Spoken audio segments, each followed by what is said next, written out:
హరి ఓం. ప్రియపుత్రి పుత్రులారా, సంపూర్ణ నీతి చంద్రిక 5 తంత్రాలు ఉన్నటువంటి గ్రంథం.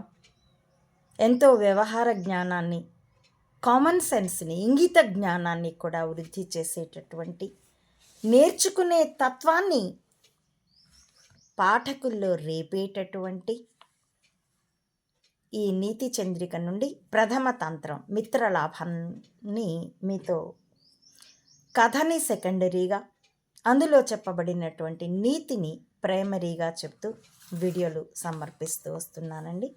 ఇప్పుడు కొనసాగిస్తూ ఉన్నాను. ఈ విధంగా ఈ పిల్లి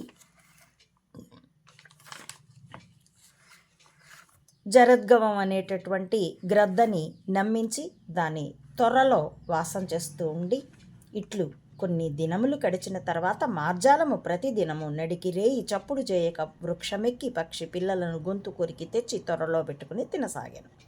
అక్కడి పక్షులు తమ పిల్లలను గానక మిక్కిలి దుఃఖించి అక్కడక్కడ వెతకనారంభించాను. అది ఎరిగి పిల్లి తొర్ర వెడలి పారిపోయాను. ఆ పక్షులు వెదకుచూ వచ్చి త్వరలో తమ పిల్లల ఎముకలు చూచి ఈ గ్రద్దయే మన పిల్లలను భక్షించినదని నిశ్చయించి దానిని గోళ్లతో రక్కి చంచువులతో పొడిచి చంపాను. ఇలా గద్దని బాగా నమ్మించింది ఈ దీర్ఘకర్ణం అనే పిల్లి. ఆ త్వరలో నివసిస్తూ ఉంది. కొన్ని రోజులు నమ్మకం స్థిరపరుచుకున్నాక మెల్లిగా రాత్రికి ఇదేమో ముసల్ది, కళ్ళు కనిపించవు, చెవులు వినిపించవు జరద్గవం అనే గద్దకి పిల్లి తన గోళ్ళని తన పంజా లోపలికి ముడుచుకొని చప్పుడు చేయకుండా వెళ్ళగలదు. అది చప్పుడు చేయకుండా ఆ చెట్టు కొమ్మల మీదకి వెళ్ళి ఆ పక్షులు నిద్రపోతూ ఉన్నప్పుడు చప్పుడు చేయకుండా వాటి పక్కనే నిద్రపోతున్న గుడ్ల మీద అయితే ఆ పక్షులు పొదిగేటప్పుడు గుడ్లని తమ కడుపు కిందకు చేర్చుకుంటాయి, కానీ పిల్లలయ్యాక పిల్లల ప్రక్కనే కదా పడుకుంటాయి. అవి నిద్రపోతూ ఉన్నప్పుడు చప్పుడు చేయకుండా ఆ పిల్లలు కూడా చప్పుడు చేయకుండా ముందు వాటి గొంతు కొరికి తర్వాత తీసుకొచ్చి ఈ త్వరలో పెట్టుకొని తింటూ ఉండింది. కొన్నాళ్ళకి పక్షులు తమ రాత్రి ఉంటున్నాయి, పొద్దుయ్యేప్పటికి పిల్లలు మిస్ అవుతున్నాయి అని అవి ఆ పిల్లల్ని కానక వెతుక్కుంటూ ఆ చెట్టు ఆ చుట్టుపక్కల అంతా వెతికితే ఈ గ్రద్ద త్వరలో తమ పక్షి పిల్లల అవి వెతుకుతూ ఉన్నప్పుడే ఈ పిల్లి కాస్త పారిపోయింది. అది ఎరిగి పిల్లి త్వర వెడలి అది పారిపోయింది.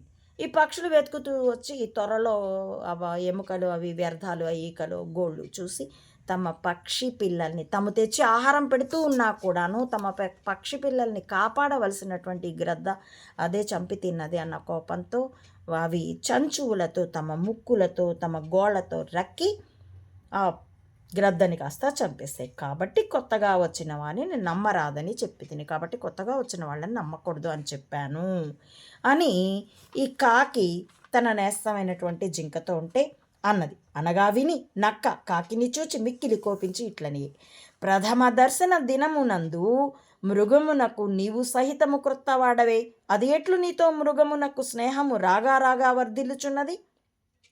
నీకు మారు లేదు గనక నీతులని నోరికి వచ్చినవి వదరుచున్నావు. విద్వాంసుడు లేని చోట స్వల్ప బుద్ధియు సమ్మానింపబడుచున్నాడు.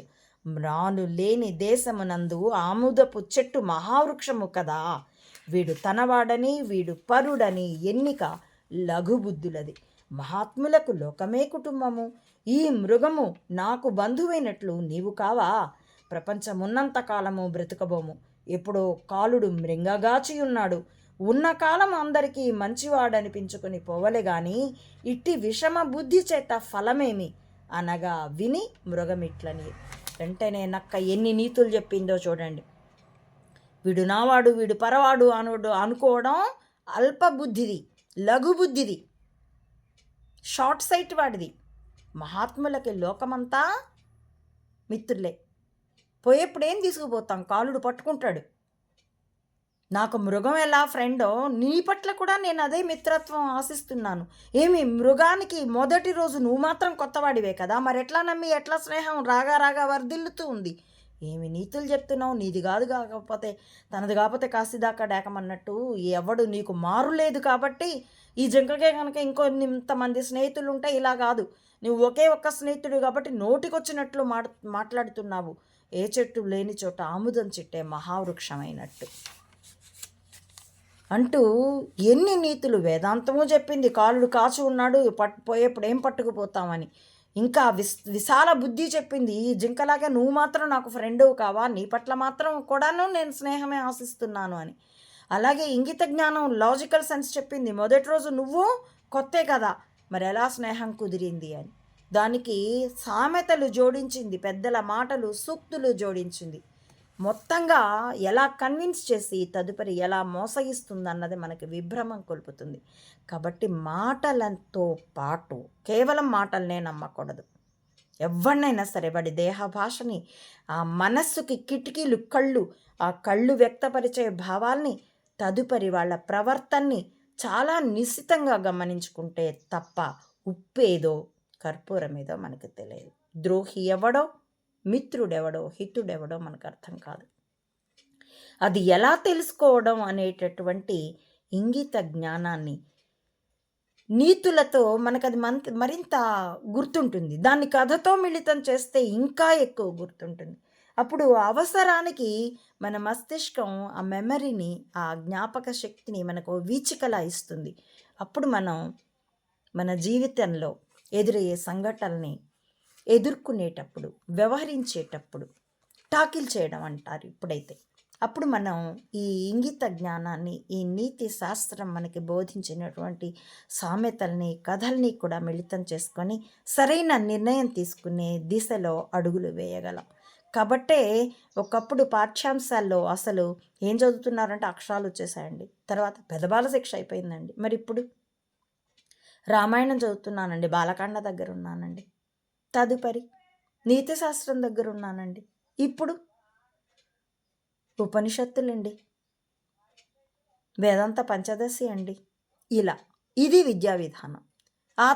అంత దూరం వెళ్ళలేకపోతే సరే ఇప్పుడు వడ్రంగం నేర్చుకుంటున్నానండి. మా తండ్రి గారు, మా కుల వృత్తి అది. నాకు మా తండ్రి గారి వ్యవసాయమే కానీ నాకు సంగీతం మీద ఆసక్తి అండి. నేను సంగీతం నేర్చుకుంటున్నానండి. ఇలా ఉండేది విద్యా విధానం. ఇప్పుడు దాని గురించి మాట్లాడకపోవడమే మంచిది. ఎందుకంటే అందరి లైఫ్ ఎక్స్పీరియన్స్, జీవితానుభవం పుత్రులతోనూ మనవలతోనూ కూడా. కాబట్టి దాని బాధ ఏమిటో మీకు బాగానే తెలుసు. హరి ఓం. ప్రియపుత్రి పుత్రులారా, నా ఈ వీడియోల కంటెంట్ మీకు నచ్చితే please like, share and recommend my channel to others as well. Subscribe it. Please support Ammaodi Matha Anantananda to spread the truth of either spying or spirituality up to the roots of the society. As well, support me financially also to win the war with wisdom as weapon. www.